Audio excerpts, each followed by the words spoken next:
Hey, there's one thing on my mind today. I want to make sure that we don't get caught up in the idea of purifying ourselves.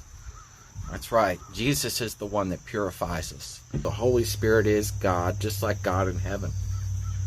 And as far as entering into a holy place to speak to God and to speak to Him on His throne, what's the difference? What's the difference between going up to heaven?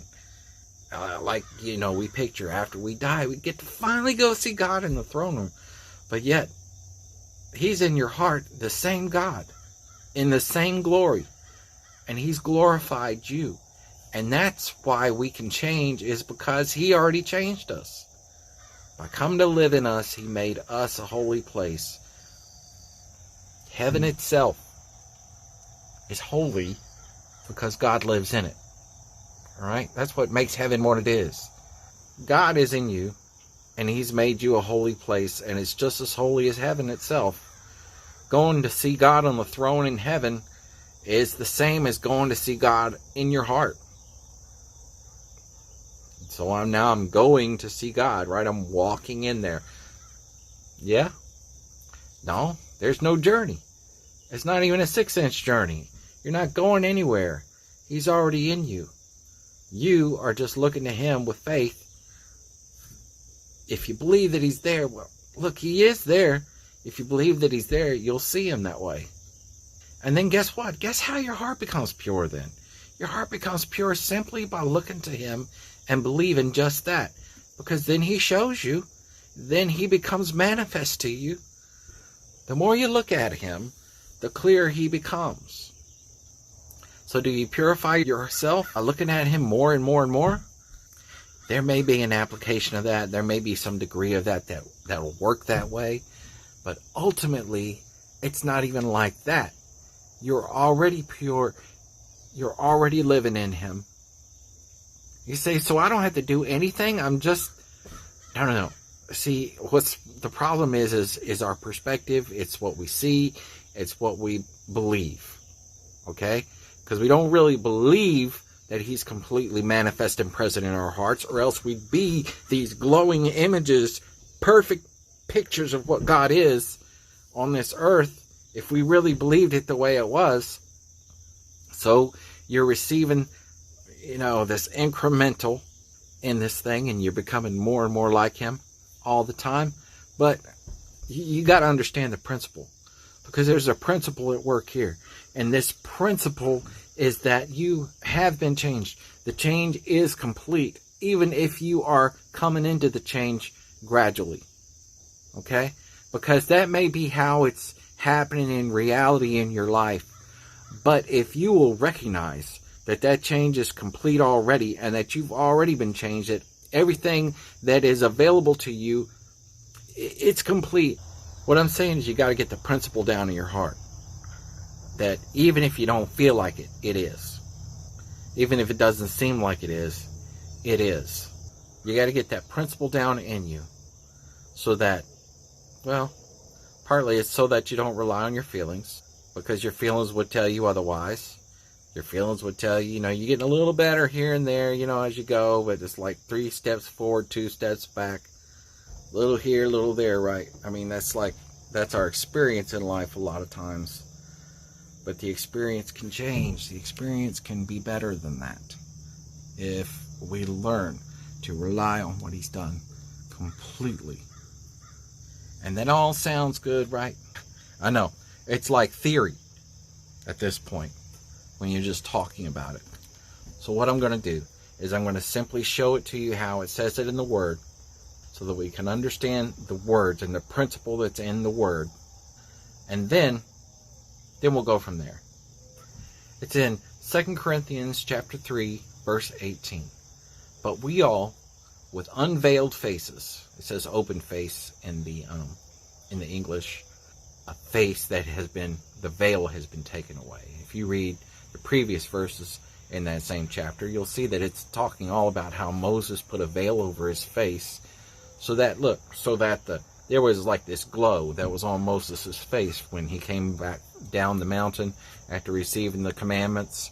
And the people, which are always doing this at the time, which is what caused so much problems, caused having to have a law in the first place. we're afraid of the glowing face of Moses.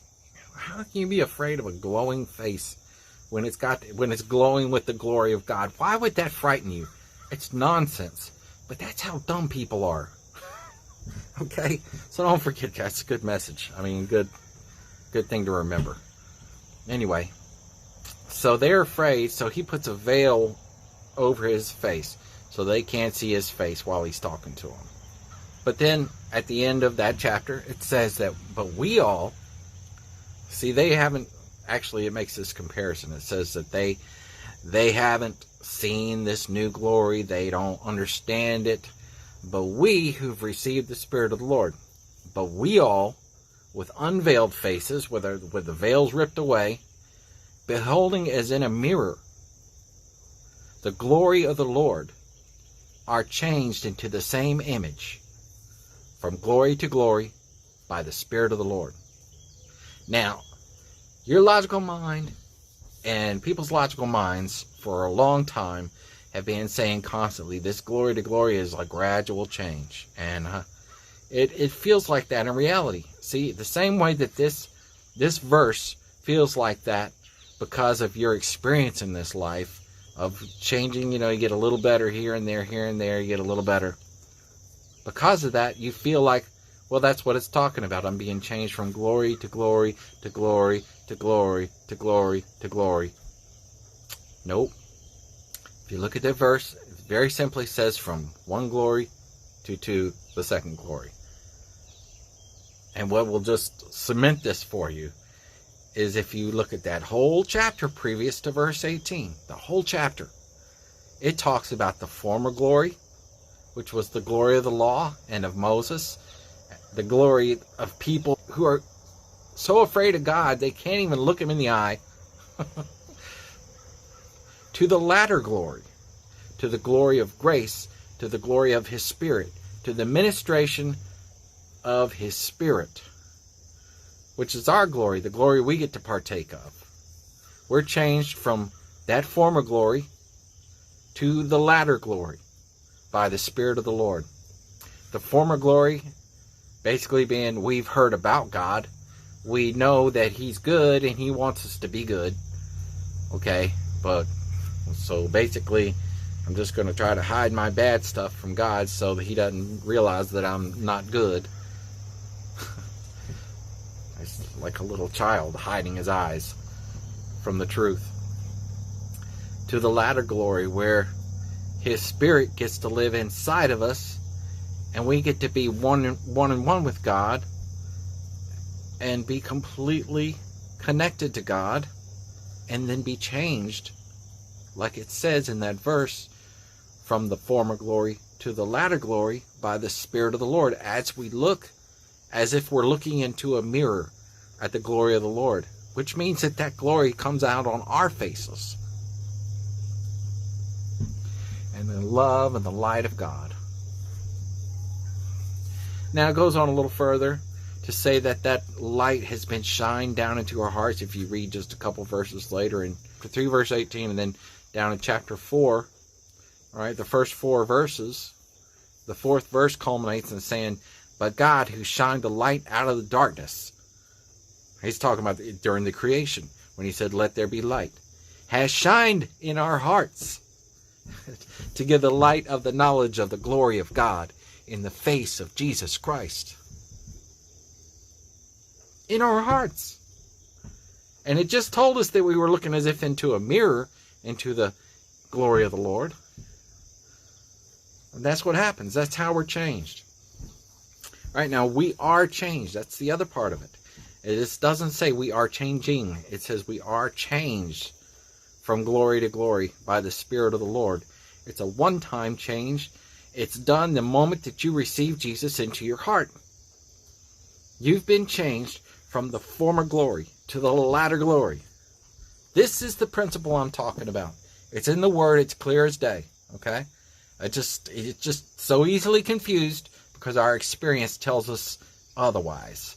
But that's what the Word says. The Word says that you are changed from glory to glory by the Spirit of the Lord from the former glory where you didn't know God really. I mean, you heard about God, but you didn't know him, to the latter glory. Well, now you know God. God is in your heart. And everything that he is in your heart. And all his benefits. And all his attributes. And everything about him is available to you right now in your heart. And you say, but I don't have all that stuff. It might be available to me, but how do I get it? Right, the how do you get it part is the part where you are looking into his image and you're being changed. Your mindset is being changed. You have to be renewed in the spirit of your mind and all that. You say, well, how do I do that? I've been doing this forever and I don't feel renewed in the spirit of my mind. I know what you mean. That part can be very frustrating. But we have to start with knowing the principle. Okay? We have to start with that. Know the principle that you have been changed. All right? And then as you keep on looking at God, look, that thing is going to become more real to you because you won't settle. You don't settle for some half-truth, okay? That you're only half changed. You got to believe the word over your circumstance. All right, now let's start with. Now, where do we go from here? Where do we get that change worked into us, into the way where we see it and we believe it? Well, God does that part. God does that part. This is where the Spirit of the Lord is, there is liberty. Once that veil is ripped away and that you see that God is in you, look into him with faith and he will change you. All right? The change may seem to be gradual as you go, but just remember, 1,000 years is, to the Lord is as a day. And a day is as 1,000 years. Don't get too upset if it's taking some time. I mean, in a way, I can't really explain to you why it would take any time, because the principle says that it shouldn't take any time, that it's instant. That's the principle. But the thing is that we have our own faults and our own shortcomings that prevent us from seeing the reality of God. That's the only reason it's not instant. It's basically because we don't see what is real. We see what's around us and think that's real. We hear the voices of our loved ones and think that's real. We hear the opinions of the church or the opinions of school or the opinion of the media and think that stuff is real. So many things to pull you off. Even just living life and realizing that if you gotta have a sharp knife and you cut yourself by accident, you basically did that yourself. And just having a consequence that's negative will convince you otherwise than that you have been filled with the glory of God. But we don't identify with that. Not according to what the Word says. The Word says that, where it says that you speak things that are not as though they were. You say, I am changed. I've been changed. Because you're speaking it as though it was. As though it were. Can you believe that Jesus is perfect? Well, then you can believe that you're perfect. Are you equal to Jesus? He said you were. I mean, that's the funny thing about it, is people always think that's sort of a blasphemous thing to say. Oh, you can't say you're as good as God, but yet he said that. So who are you going to believe? Yourself or God? And then you can go right on back to say, oh, well, shoot, but I don't feel perfect. And I know I did wrong yesterday. And, look at this stuff in my life that I'm still doing. Okay, but you're looking at your circumstances and what's around you. You're not looking at the principle. You're not looking at what God is and who he is in your life and how perfect he is and how he takes all of your sins and wraps them up and throws them away even before you do them. You say, well, I still do them. Well, they're not sins anymore. They're no longer accounted to your account. And they no longer cause you to be unrighteous in God's eyes because he's already paid the price for it. So you rest in what he's done. And you allow him to change you by looking into him and looking to see what he's done. And he has done it.